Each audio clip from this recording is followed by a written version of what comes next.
According to the Center for Disease Control and Prevention, or the CDC, about 9% of American adults have feelings of hopelessness, despondency, and/or grief that generates a diagnosis of depression. Depression is one of the most common mental illnesses in America. And even though 9% doesn't seem like a lot, it's over 16 million people. I myself have struggled with depression. I want to read a few poems to you guys to just touch the surface of what depression feels like.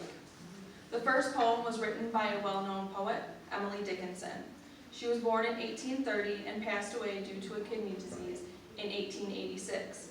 However, her poems were not published until after her death in 1890 and published all the way until 1955. She wrote over 1,800 poems that we still read today. The poem, I Measure Every Grief I Meet, was originally written for a funeral, but I feel that there's also more behind it. With depression, you often wonder if others are feeling the same way you are.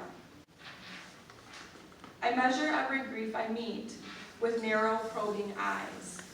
I wonder if it weighs like mine or has an easier size.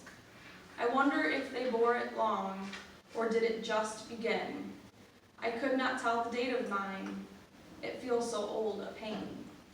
I wonder if it hurts to live and if they have to try, and whether, could they choose between, it would not be to die. I note that some, gone patient long, at length renew their smile, an imitation of a light that has so little oil. I wonder if when years have piled some thousands on the harm that hurt them early, such a lapse could give them any balm. Or would they go on aching still through centuries of nerve, enlightened to a larger pain in contrast with the love?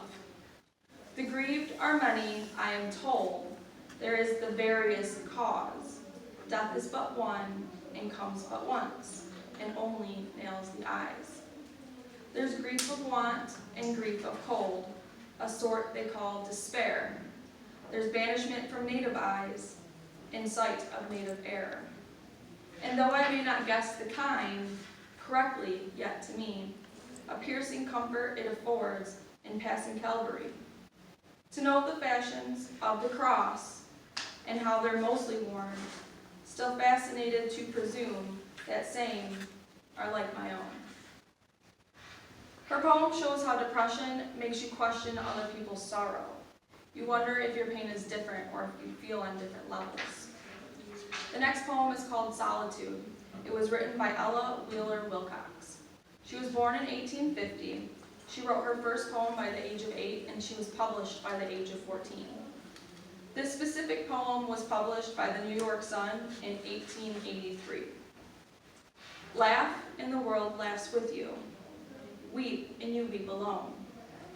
For the sad old earth must borrow its mirth, but has trouble enough of its own. Sing, and the hills will answer. Sigh, it is lost on the air. The echoes bound to a joyful sound, but shrink from voicing care. Rejoice, and men will seek you. Grieve, and they turn and go. They want full measure of all your pleasure, but they do not need your woe. Be glad, and your friends are many. Be sad, and you lose them all. There are none to decline your nectared wine, but alone you must drink life's gall. Feast, and your halls are crowded. Fast, and the world goes by. Succeed and give, and it helps you live, but no man can help you die. There is room in the halls of pleasure for a large and lordly train, but one by one we must all file on through the narrow aisles of pain. This poem shows how depression has a negative stigma.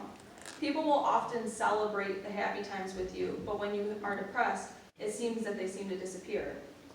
The reasons why they disappear could be many, but I believe it's mostly because they don't know how to help. There are many different types of depression and several symptoms, such as having a hopeless outlook, loss of interest in things you once loved, increased fatigue and sleeping problems, anxiety, irritability, changes in appetite, or uncontrollable emotions. The American Foundation for Suicide Prevention states that suicide is the second leading cause of death in people between the ages of 15 and 34, the 10th leading cause of death in America. And over 50% of the people who died from suicide suffered from some sort of major depression. So I want you to keep an eye out on your friends, your neighbors, your coworkers, and even yourselves. Be the help that somebody needs, whether it's a friendly face or just someone who will listen. Encourage them to get help and remind them that they are not alone. Finally, I want to give you the number to the National Suicide Prevention Hotline. The number is 1-800-273-8255. If you or someone you know is struggling with depression or thoughts of suicide, please reach out before it's too late. Thank you. That was finished.